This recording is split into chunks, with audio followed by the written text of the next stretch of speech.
Aujourd'hui, on va parler d'un sujet qui est essentiel pour agir quand tu veux créer une entreprise ou tu veux lancer des projets. Tu dois te lancer le plus vite possible, ça on le sait, je l'ai déjà dit dans le Punchcast, mais aussi et surtout tu dois être clivant, tu dois provoquer des émotions. On va regarder ça dans ce Punchcast, si tu appliques, tu vas probablement réussir. Comment quand tu mets en place des actions, tu dois réussir à les analyser en vue de pouvoir aller plus loin. Je te souhaite un bon visionnage dans cette vidéo et puis ensemble on va défoncer tous nos projets.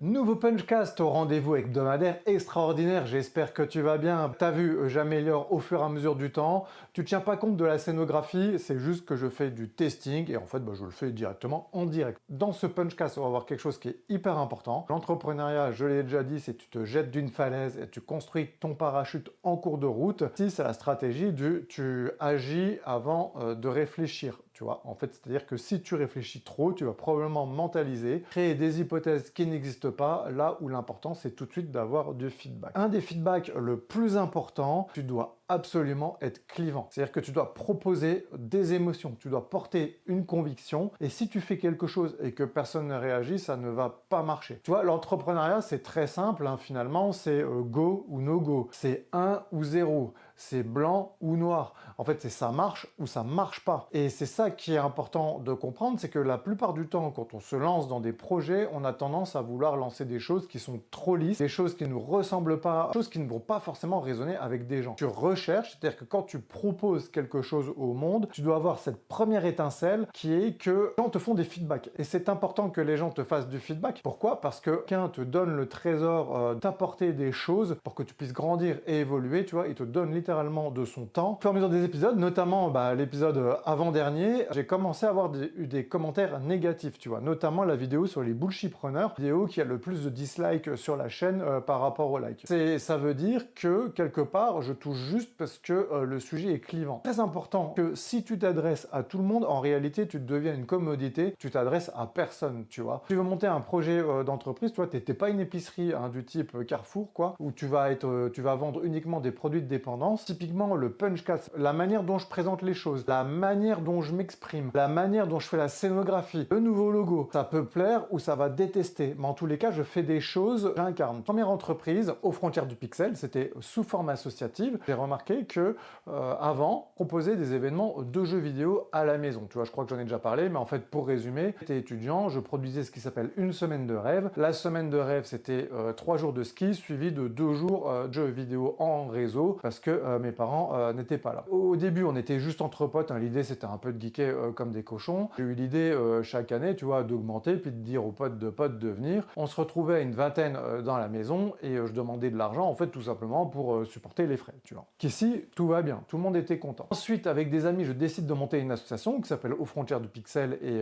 que j'ai portée et que j'ai réussi à professionnaliser. Premier événement, on fait rouler à Metz, au Trinitaire, et on proposait un tarif d'entrée à 5 €. Des gens qui m'ont dit que c'était de la merde, en fait, en gros, quoi. Ceux qui venaient dans mes réseaux et qui adoraient venir à mes réseaux, ils ne voulaient plus payer pour venir dans des événements publics. Déjà, première chose. Par contre, j'avais des gens qui me défendaient. Donc, c'est-à-dire, deuxième chose, c'est que les gens réagissent, et à partir du moment où ça réagit tant négativement que positivement, tu sais que tu es sur quelque chose. J'ai eu d'autres associations avec des confrères qui, eux, ont dit ce que je fais, c'était génial, et en même temps, j'en ai d'autres qui ont dit ce que je faisais, c'était de la merde, tu vois. Donc, en fait, typiquement, on était encore une fois sur ce schéma de clivance. C'est vraiment ce que tu veux rechercher quand tu veux porter un projet. Il faut que tu obtiennes des réactions positives comme négatives. Les réactions positives ont probablement peut-être moins d'intérêt que les réactions négatives. Pourquoi? Parce que ça veut dire que quand tu proposes quelque chose au monde, quand tu proposes un produit, tu vas créer une frustration. Cette frustration, en fait, si tu sais l'écouter et si tu arrives à corriger le tir, probablement tu es sur quelque chose. Pourquoi je dis que les réactions négatives ont peut-être moins d'intérêt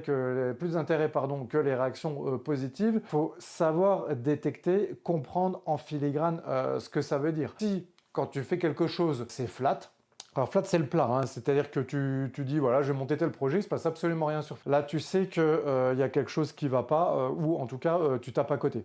Pourquoi? Parce que pas de réaction, ça veut dire que tu es mort à coup sûr et il se passera jamais rien. Tu vois, c'est électroencéphalogramme plat. Vraiment faire en sorte que soit les gens aiment ce que tu fais, si les gens aiment, tu persévères dans cette voie, si les gens détestent, tu regardes si ça vaut le coup de les écouter. Il peut y avoir des raisons valables, mais il peut aussi y avoir des raisons qui sont pas valables. Si parfois, c'est intéressant, c'est exactement ce qui s'est passé sur les deux derniers Punchcast, c'est que j'ai des gens qui m'ont écrit en disant que c'était de la merde, tout simplement.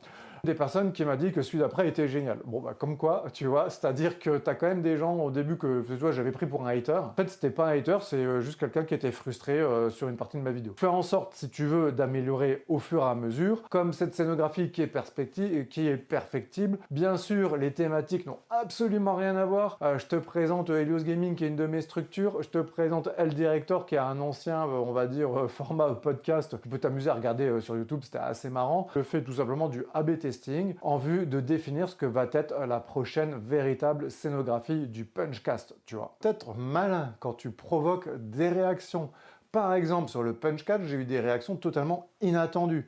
En fait, certaines personnes de mon réseau qui ont répondu présent, c'était pas du tout ceux auxquels je m'attendais. Et en plus, j'ai eu des propositions directement de business sur des sujets qui n'ont rien à voir, mais alors rien à voir, tu vois. Et c'est là où tu te dis que effectivement, une conviction sur un sujet spécifique, et finalement, c'est autre chose qui se produit. Donc, ce qui est important, c'est que tu déroules, tu vois, ce autre chose sans, tu analyses et t'avances. S'il y a des gens qui te détestent, il y a forcément des gens qui t'aiment. S'il y a des gens qui t'aiment, probablement il y a des gens qui te détestent, tu vois. Et ce qui est vraiment important, c'est de t'adresser à ces personnes-là. Mais comment provoquer des émotions? En fait, le plus simple, c'est tu te lances, tu testes et tu vois ce qui se passe, tout simplement. Tu vois si ça réagit, tu vois si les gens achètent, tu vois si c'est pas un produit qui est achetable en l'état, tu vois si les gens restent. Tu vois, par exemple, sur YouTube, ce que je regarde, c'est le nombre de réactions, le watch time, est-ce qu'il y a des vidéos qui progressent, comment j'arrive à progresser et dans ma manière de m'exprimer, dans ce que je veux transmettre. Tu vois, tout ça, c'est des analyses assez fines. Mais garde aussi toujours à l'idée que dans tout ce que je te propose dans ce fil conducteur, que la métrique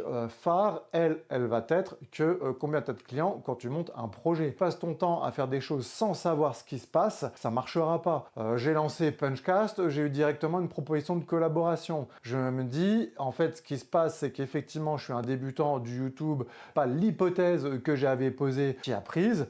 Par contre, si ça transforme en business, tu creuses dans cette voie-là, tout simplement. Et probablement, moi, je vais en faire un vrai outil de notoriété, parce que ce que je vois avec le Punchcast, la newsletter Punch, c'est qu'en fait, je développe tout un écosystème Punch. Le système Punch est le système qui me pousse, qui fait que je passe de zéro à héros. Je repasse, tu vois, c'est ce qu'on appelle from zero to hero. Puis après, j'ai redescendu à zéro avec la crise, et c'est là où j'ai commencé à creuser le système. Et ce système, je t'invite à lire le Punch Manifesto, je vais te mettre le lien dans le commentaire. Pose la doctrine sur les points clés que je développe dans ma vie afin de réussir tout simplement tous mes projets, et quand ceux-ci échouent, de passer outre et de passer directement à la phase suivante. Ça, c'est hyper important. Toi, tu triomphes sans gloire, et les échecs, tu les laisses filer le plus rapidement possible.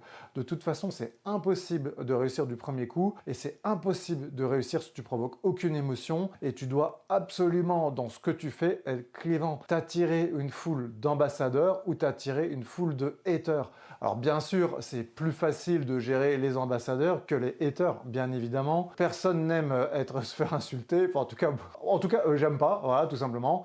Par contre, je fais le tri entre ce qui est pertinent de ce qui n'est pas pertinent. Quand c'est pas pertinent, au contraire, moi ça me fait plaisir, tu vois, tout simplement. T'as des oui et des you qui sont pas contents de ce que je te dis, voilà, ils sont pas contents. Et autres, tu vois, moi je veux avoir des gens avec lesquels mon message va résonner, sur lesquels on va progresser ensemble. Les gens qui sont pas prêts à entendre, tu vois, par exemple, typiquement, lui, il y a quelque chose qui est complètement galvaudé au partenariat et qui n'existait pas il y a temps, c'est qu'il y a 20 ans, il y avait Internet, mais les réseaux sociaux n'étaient pas développés autant autant qu'aujourd'hui, qui fait que pour le coup, tu n'avais pas le choix que de bouger tes fesses et d'aller directement sur le terrain, sinon ton projet était mort dans l'œuf. Aujourd'hui, tu as les réseaux sociaux, tu peux avoir l'impression d'entreprendre tout simplement en créant du contenu sur les réseaux, tu vois. Et tu peux passer ta vie à créer du contenu sur les réseaux, à penser que tu bosses et ça n'apporte pas de valeur, tu vois. Je dis pas que tu dois pas le faire, je dis juste que tu dois le faire, mais en allant sur le terrain en même temps, tu vois. Tu testes tes hypothèses et tu y vas. Tu sais, je connais des boîtes, ils font plusieurs millions, ils sont dans des business hyper chiants, que j'appelle les boring business, tu vois. Par exemple, moi, la menuiserie, c'est quelque chose qui me passionne pas. Alors, si t'es passionné de menuiserie, je sais que les artisans ont de l'or dans les mains, moi, ça m'anime pas. Typiquement, ils sont dans un boring business, cartonnent, tu vois, littéralement. Ils sont absents des réseaux sociaux. Donc, il vaut mieux être absent des réseaux sociaux et avoir des clients que l'inverse. Aujourd'hui, bien sûr, c'est important de le faire. C'est pour ça que aussi j'occupe une présence. Je fais en sorte de le développer, en fait, ce que j'appelle, si tu veux, mon branding. Vers Punch, je le construis au fur et à mesure. Mais pour le coup, je vais vraiment chercher ces doubles réactions, ces transactions d'argent et aussi mon partage d'expérience pour être présent auprès de toi. On a tendance, si tu veux, parfois à se dire on va aller sur les actions à levier, pas ces actions qu'on fait en premier, tu vois, c'est-à-dire qu'en gros, plutôt qu'aller sur le terrain, on va passer plus de temps à choisir la couleur du logo, alors que ça a peu d'importance. Si tu prends vers Punch, ça fait en fait 1 an que je le mets en place, issu d'un blog, en fait, tout simplement. Premier article de blog qui s'appelle Punch, ça s'appelait Une dose de Punch, je t'enverrai le lien, tu pourras regarder dans la description, et c'est à partir de là que j'ai déroulé, j'ai creusé. Suite à des échanges avec des personnes, ça a donné un newsletter Punch. Suite à 2 échanges, ça a donné le Punchcast. Au fur et à mesure, tu vois, comme j'ai une vision holistique de la vie, je pense que tout joue sur tout. Moi, quelqu'un qui réussit sa vie, c'est pas quelqu'un qui a juste de l'argent. Si tu as de l'argent et que tu peux pas courir 5 km, c'est qu'il y a un problème. Si tu es un super sportif, mais que tes relations sociales sont catastrophiques, c'est pas ce que j'appelle une vie épanouie, tu vois, par exemple. L'important, c'est d'avoir cette vision globale et de comprendre que tout joue sur tout. Le mental joue sur le physique joue sur le mindset. Le mindset te permet de développer des projets. Ces projets doivent servir un dessin qui est plus important, notamment pour aider les autres, par exemple, tu vois. Donc c'est cette vision globale et trop souvent, je remarque que les gens segmentent trop, tu vois. Ils cherchent un work-life balance, ils doivent mourir pendant le travail et ils s'épanouissent le week-end à faire la fête pour se rééteindre le dimanche parce qu'ils vont réaffronter leur semaine de travail, tu vois. C'est pas ce que j'appelle avoir une vie épanouie. Et pour avoir une vie épanouie, c'est une vie dans laquelle, pareil, tu pousses tes projets, t'y vas, au fur et à mesure, tu vas construire ton propre chemin.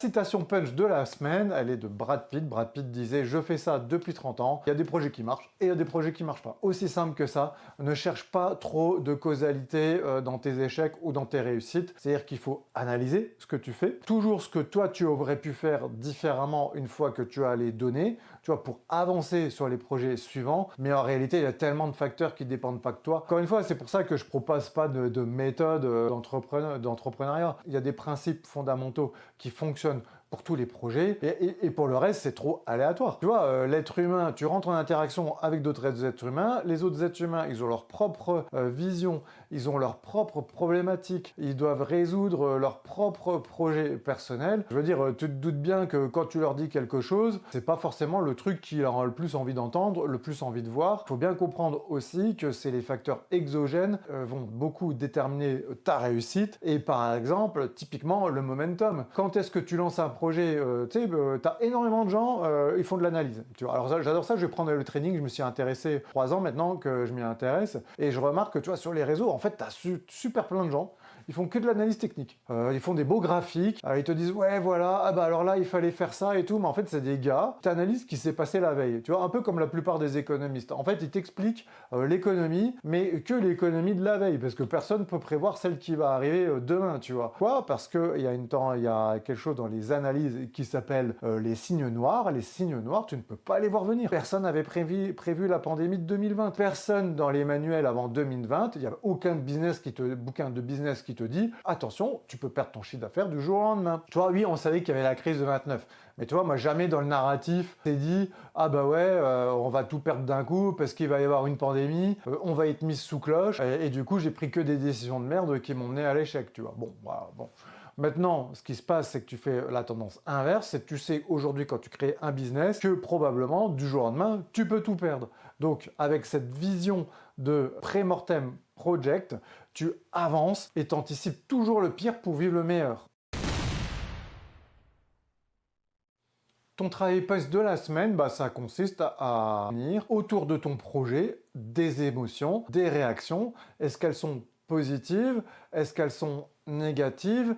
Est-ce qu'elles enclenchent un acte d'achat ou pas? Et aussi, surtout, pourquoi tu fais les choses, tu vois? Et encore une fois, tout dépend à quelle échelle tu es sur son projet. Peut être parfois suffisamment développé pour avoir uniquement envie d'acheter de la notoriété. C'est-à-dire que si tu le sais, c'est bien, mais tu as déjà un business qui fonctionne. Là où les primo-entrepreneurs cherchent la notoriété avant même d'avoir un projet. Tu vois, c'est un peu comme si tu travailles sur Instagram et que tu as une communauté de 2 millions de followers parce que tu kiffes ce que tu fais et puis que le jour où tu veux sortir du merch, tu vends que 2 maillots. Tu vois, là, tu sais que tu as un problème de ciblage. C'est ça que il faut le faire dès le début. Tout de suite, aller au charbon, provoque des émotions, dis-moi si tu aimes ce punchcast, dis-moi si tu détestes ce punchcast, dis-moi pourquoi, surtout, que dire j'aime bien, ça m'aide pas. Alors j'aime bien, quand on dit j'aime bien, dire c'est de la merde, j'aime moins, forcément, mais si tu me dis pourquoi, on peut évoluer. En tout cas, j'espère que ce punchcast bien plu, provoque des émotions, être lisse, c'est être inexistant, c'est être un perdant, tu veux